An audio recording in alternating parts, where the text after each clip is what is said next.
uniquement dédié aux députés. C'est pas de moi, c'est de Coluche. Hein. Et le problème, c'est que derrière ces députés, il faut encore des politiques. Alors vous comprenez que nous, on ne veut pas de ce genre de référendum d'initiative.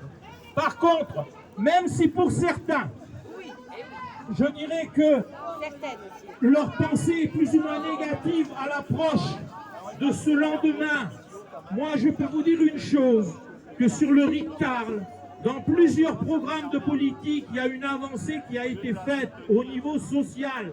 Même si pour certains, les engagements aujourd'hui sont parfois, et je dirais jusqu'à présent, bien souvent des attrapes, des mensonges, des intentions qui n'aboutissent jamais. Mais pour quelle raison?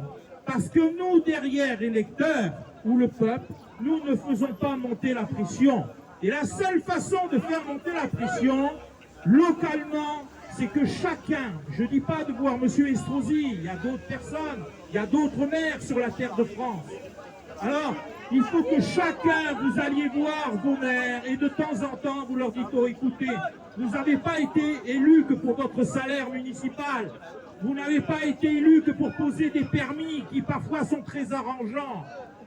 Et leur dire, écoutez, socialement, ceci, ça ne va pas. Quand je regarde par exemple les programmes, je vois aujourd'hui, on veut augmenter les retraites, on veut augmenter le SMIC, et aujourd'hui, j'ai honte de ces propositions. Pour quelle raison? Parce que d'abord, la retraite est plus faible que le SMIC. Et moi, je dis aujourd'hui en tant que retraité, il n'est pas normal qu'un retraité qui a travaillé toute sa vie ait moins qu'un SMICard qui commence à peine à travailler, à peine à cotiser. Donc là, le principe même d'égalité n'existe pas, parce qu'on pourrait faire une égalité entre le SMIC et la retraite, mais c'est même pas cela. On met la retraite en deçà, et là c'est pas normal.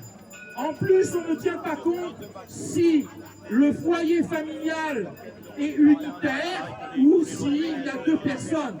Et on peut chacun comprendre, puisque nous passons tous par là un jour ou l'autre, que lorsqu'il y a deux retraites, on s'en sort mieux que quand on en a qu'une. Et quand je vois les propositions qui sont faites aujourd'hui d'augmenter ces retraites à 70%, alors qu'aujourd'hui elles sont à 50 et voire moins, parce que les effets d'annonce et la réalité, quand on regarde les agriculteurs, on se rend compte que c'est faux. Donc il y a beaucoup de mensonges. Donc il est évident qu'il faut une retraite minimum. Mais la retraite minimum, nous proposons que la retraite minimum soit étalonnée sur le montant d'une maison de retraite. Pourquoi? Parce que quand on ne peut plus travailler, et c'est-à-dire faire un travail partiel et complémentaire comme aux États-Unis, eh ben on finit par mourir au travail. Et là, moi, j'ai honte de cette France, parce que on sait très bien que derrière toutes ces réformes, nous avons une grosse société qui a fait un clin d'œil à notre président, et je la dénonce, elle s'appelait BlackRock. BlackRock veut piquer les fonds de pension, et puis pas qu'un, plusieurs. Et là, c'est ça qui est grave.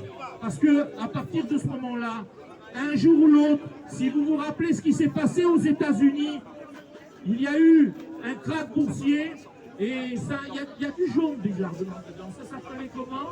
L'affaire, c'est des sociétés, c'était des Sopranos, oui, mais c'était une société électrique, hein, où tous ces grands présidents, tous ces employés, ben, ont dû reprendre le travail.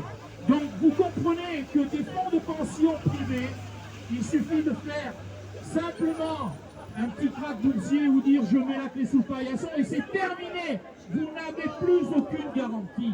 Aujourd'hui en France, beaucoup de gens nous ont regardé, même les États-Unis. Ne leur laissons pas nos fonds de pension. Alors, quel que soit le résultat, demain, certains vont se prendre une grande claque dans la figure. D'autres, comme certains gilets jaunes, nous savons que de toute façon, quel que soit le résultat, nous savons où nous allons dans le décor. Si aucun de nous n'est réconforté, je dirais, par ces semblables qui aujourd'hui font la division politique. Aujourd'hui, nous devons nous libérer. La seule corde qui nous retient ou la chaîne, c'est la politique. Il faut que nous fassions de la démocratie, pas de la politique. De l'autruche. C'est le peuple La tête dans le sable, le cul en l'air. C'est le peuple, la Cour suprême. Donc vous comprenez qu'aujourd'hui, normalement, nos politiques devraient nous écouter, mais ne nous écoutent pas, et qu'ils bafouent la Constitution. Nous n'avons pas notre souveraineté. Voilà, on va peut-être partir, je pense. On va marcher un peu pour se réchauffer. Écoutez, on va descendre vers le port ou pas?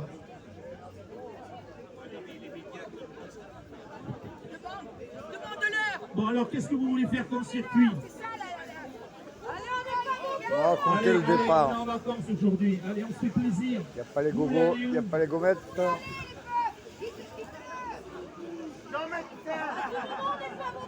Bon, vous voulez aller directement à Jean Médecin?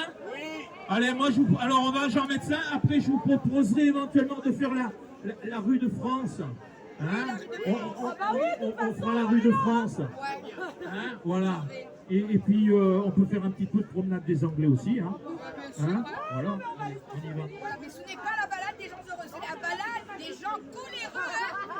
Nous sommes en colère, hein. Il y a de quoi? La balade des gens coléreux.